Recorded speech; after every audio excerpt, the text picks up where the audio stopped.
구독, 좋아요, 알림 설정, 댓글까지 부탁드리겠습니다. 둔촌주공 요즘에 이야기 많죠. 잔금 못 치르게 생겼다. 이런 이야기들 나오고 있는데 지금 말씀하신 대로 둔촌 살리기 해줄 거라고 윗돈 기우 하는데 둔촌 살리기 하고 있습니다. 하고 있어도 사람만 있는 거죠. 여기 와가지고 맨날 둔촌주공 얼마 올랐느니 제가 그거에 대해서 대응하는 거는 많이 얘기했으니까 더 이상 언급하지 않을 거고요. 분양권 입주권 차이나 그 다음에 뭐 왜 그렇게 붙을 수밖에 없었는지 여러 번 이야기했으니까 그건 더 다루지 않더라도 여기 와가지고 또 그 댓글 달 거거든. 분명히. 지금 아니면 언제 물어뜯겠어요. 지금 나중에 무너지게 되면 물어뜯을 건덕지도 없는데 지금 둔촌주공 같은 경우가 지금 잔금 못 치르게 생겼다 이런 이야기가 나오죠. 입주 앞두고 규제에 발동동. 그래서 조건부 전세자금 대출 규제를 보니까 KB 같은 경우 모든 주택에 대해 조건부 전세자금 대출 지급 일괄 제한. 역시 우리도 마찬가지죠. 농협도 비슷하고 신한도 마찬가지다. 다만 예외 사항을 두는 거죠. 그래서 지금 전세 대출이 규제가 되면은 전세입자가 당연히 수요가 줄어들죠. 그래서 전세 대출 받으러 갔더니 KB, 그 다음 우리 이런 것들은 일반 분양을 비롯한 모든 주택에 대해서 조건부 전세자금 대출 지급을 일괄 제한하고 있고 다만 이 중에서 농협은 실행일 전까지 임대인의 분양대금 완납이 확인된다면 전세자금 대출을 임차인에게 내준다. 신한은행 같은 경우는 신규 분양은 조건부 전세자금 대출 대상에서 예외로 하기로 했다. 그러니까 지금 보면은 KB 우리는 전세 안 나온다는 소리예요. 전세 대출 안 나온다는 소리고 농협 같은 경우는 사실 이거는 크게 의미가 없죠. 분양을 받았어요. 잔금 내고 전세 내주면 대출 내주겠다. 근데 솔직히 이거는 아이고 의미 없다죠. 그러니까 일단 네 돈으로 먼저 잔금 내고 그 다음에 들어온 전세에 대해서는 전세자금 대출 내주겠다. 이건 사실 의미 없죠. 전세 받아가지고 잔금 내려고 했던 건데. 그러니까 이제 뭐 신한 이런 데서 제외를 하니까 요런 데서 정도나 받을 수 있겠다. 얼마나 근데 수요가 몰리겠냐. 그럼 신한으로 전세자금 대출이 쏠리겠죠. 그러면 신한은행은 내년에 DSR 강화는 피해 갈 수가 없게 되겠더라. 이런 상황이 되는 거죠. 신한에서 내줄 수 있는 것도 한계가 있고 예를 들어 전세자금 대출을 받으려고 그랬는데 그 기간 내에 못 받을 경우도 많아요. 사람이 너무 몰리면 그 날짜 내에 상담이 안 되는 경우가 있었어요. 초창기에 신생아 특례 풀 때 신생아 특례 때문에 오히려 전세자금 대출 상담을 못 받아가지고 밀려나간 사람들도 많았고 그러니까 그런 문제도 생각을 좀 해봐야 되겠죠. 근데 문제는 지금 전세 놔야 되는 사람들의 태반은 전세를 내놓지 않으면 잔금을 낼 수가 없는 사람들이죠. 그래서 원래 둔촌주공 대규모 계약 포기 됐었는데 그렇죠. 한 1,400여 채가 미계약됐다. 그 다음에도 한 800채 가까이 미계약됐었고 근데 저기 일상 대책으로 많이 풀어주니까 기존에 받았던 사람은 놓더라도 나중에 무슨 청약으로 들어온 사람들이 늘었죠. 아 이거 풀어준다고 하니까 전매 제한 풀어주고 전매 제한 기간은 1년이 되는데 아이고 그러면 할 수 있지 않겠냐 웃돈 붙여서 실거주 의무만 폐지됐다면 그러니까 이걸 폐지를 절대 하면 안 되는 거예요. 우리나라에 제일 많은 투기를 했던 것이 첫 번째가 갭투기고 두 번째가 분양권 투기라고 그러죠. 그 분양권 투기를 조장하는 행동이 되기 때문에 그래서 완판이 됐죠. 둔촌주공 살리기로.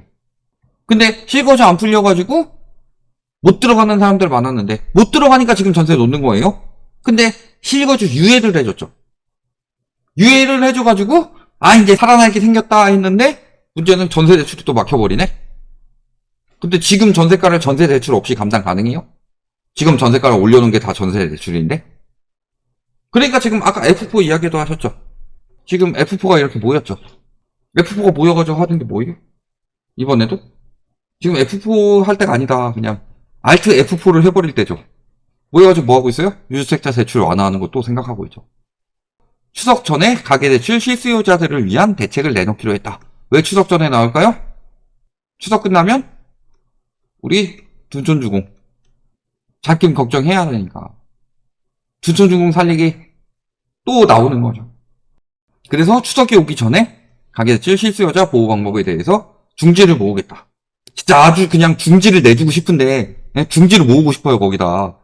쫙 펴가지고 모으고 싶은데, 지금 쫙 피지 못해서 안타까운 건데, 지금 대출 심사 강화 조치 이전에 대출 신청을 접수했거나 계약을 체결한 경우 신뢰 보호 차원에서 예외 인정이 필요하다. 요거 정도가 아니라 솔직히 말해가지고 실수요랑 투기수요를 구분할 수 있는 명확한 구분이 없다. 그것에 대해서 은행권에서는 뭐라고 구분했어요? 주택을 가지고 있냐 아니냐.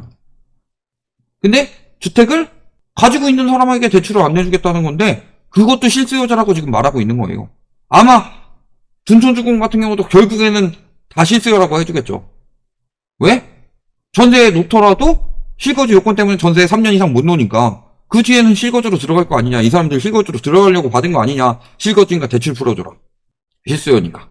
이런 식으로 말할 거 아니에요. 근데 지금 전세 놓는 사람들이 실수요라고 생각하고 분양을 받았을까요? 아니요. 실거주 풀어준다고 해서 분양받은 거예요. 그러니까 지금도 유주택자 대출 왜 완화하냐? 왜 추석 전에 완화하냐? 다음 달에 둔촌주공 입주니까. 지금도 보세요. 둔촌주공 살리게 하려고 지금 다 우회해주고 있어요. 예를 들어서 얼마 전에 이 이야기 했었죠. 전세보험 가입 안 되는 이유. 실거주 요건을 만족해야지 경매도 가능한데 전세 났다가 전세금 못 돌려주면은 실거주 안 한 거죠. 경매를 못 내놓는다. 그러니까 보증기관들이 경매로 집을 처분해서 보증금을 회수할 수 없으니까 보증보험 가입 안 된다. 그러니까 LH가 사준다. 경매 대신에. 실거주 의무를 채우지 않더라도 LH의 주택을 판매할 수 있도록 해주겠다. 그래서 전세 반환 보증을 가능하도록 만들어줬다. 그럼 반환 보증이 안 되는 주택은 어떻게 할 거예요? 집주인 문제로 인해서 허그가 전세 보증보험 거부를 하는 주택이 나올 수도 있죠. 둔촌주공에서. 그 주택은 어떻게 할 거예요? 임차권 등기명령 신청해서 내놓더라도 허그가 아니니까 안 해줄 텐데. 자꾸 예외를 둬요? 그리고 또 예외를 주죠. 보세요. 올림픽파크 포레온대 중학교 분교 추진. 학교 옮기는 거. 이거 완전히 양아치시죠. 학교가 멀리 있는 것도 아니고 막 걸어서 한 30분 거리는 것도 아니고 단지에 이거 길 건너면 바로 학교들 쫙 있는데 우리 내 학교를 만들어 달라 라고 주장하니까 학령인구도 줄어들고 거기 만들어줄 이유가 없다 라고 해서 거부를 해줘.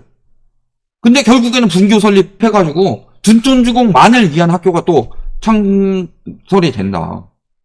이런 것들 보면은 둔촌주공 살리기는 계속되고 있어요. 아마 이번에도 둔촌주공 전세 자금 대출 어떻게든 풀어주려고 만들 거예요. F4가 모여가지고. 계속 둔촌주공 같은 단지에 대해서는 예외를 두고 있죠. 그러니까 지금 이복현 금감원장도 추석 전에 실수요자 대출이라는 표현을 써가지고 대출을 풀 수 있는 예외사항을 계속 만들어 놓는 거고. 왜 둔촌주공을 자꾸 풀어놓으려고 하냐. 지금도 말씀하시듯이 롯데건설 문제도 있고 롯데건설 뿐만이 아니라 결국에는 미입주가 되면은 건설사들은 잔금 받고 빠져야 돼요. 잔금 받고 빠져야 되는데 잔금 미납이 늘어난다. 미입주가 늘어나서. 그러면 건설사들도 여기다 지연이자 받겠지만 건설사 역시도 손실이 나죠.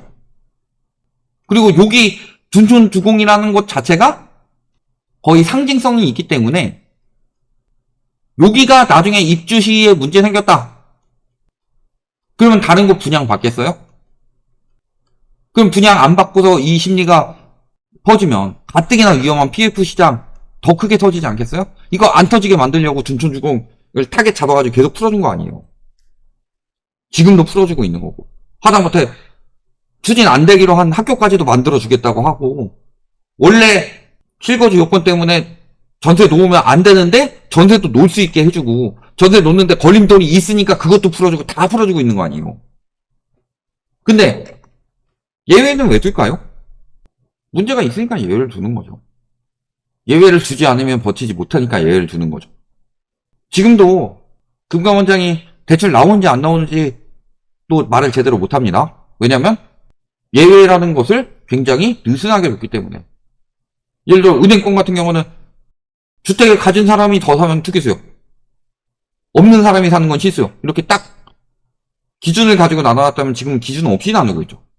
실수요라는 어떻게든 해석하면 실수로 만들 수 있는 그런 것들. 이런 것들을 다 예외 기준으로 놓다 보니까 이건 분명히 악용의 여지가 있습니다. 악용의 여지가 있으면 이것들이 또 문제를 만들어낼 거다. 그러니까 지금 둔촌주공을 살리기 위해서 우리나라에 여태까지 만들어졌던 체계들이 지금 다 어긋나고 있어요. 이건 예외를 두는데, 이거 예외 주니까 요런 것까지 예외를 둬야 돼. 근데 요건 또 아니야. 얘는 되고 얘는 왜 안 돼? 이상하네? 지금 다 이렇게 되고 있는 거고, 지금도 똑같이 흘러가고 있는 거고. 그럼 가계부채 잡을 수 있겠어요? 10월에 그럼 가계부채 당연히 또 폭증하겠죠. 가계부채 폭증하면은 뭐 한다고 그랬어요? DSR 강화한다고 그랬잖아요. 그럼 그 다음에 나올 수 있는 게 뭐겠냐? 박상훈 국토부 장관은 정책대출에 DSR 안 넣는다고 하더라도 국토부 차관은 지금 DSR 넣어야 된다고 이야기를 하고 있습니다. 전세대출도 그 다음엔 DSR 들어가겠죠. 그러면은 전세대출이나 정책대출이 DSR이 적용이 된다. 그럼 내년에 은행권 자체 DSR 적용도 있고, 그 다음에 스트레스 DSR 적용도 있는데, 스트레스 DSR은 DSR이 적용되는 대출에만 적용이 되죠. 전세 정책대출 DSR 적용되면 내년에 부채 늘어날 수 있겠냐. 그러니까 자꾸 예외를 주다가 점점 더 몰리는 거다. 막다른 길로. 그럼 더 이상 갈 수 없는 막다른 골목으로 가고 있으면은 둔촌주공 살리려다가 나머지 살리려는 것도 다 무너지기 마련이다. 우리 삼국지에 보면 마속이라고 있습니다. 여기다 진을 치라고 그러죠. 제갈량이. 근데 마속이 여기다 안 치고 산으로 올라가죠. 집값도 이렇게 올린 거예요. 여기 올라가면 뭐하냐. 밑에 장압이라는 장수가 유동성이란 물길을 다 막아버렸는데, 그럼 내려와서 망하고 읍참마속 되는 거다.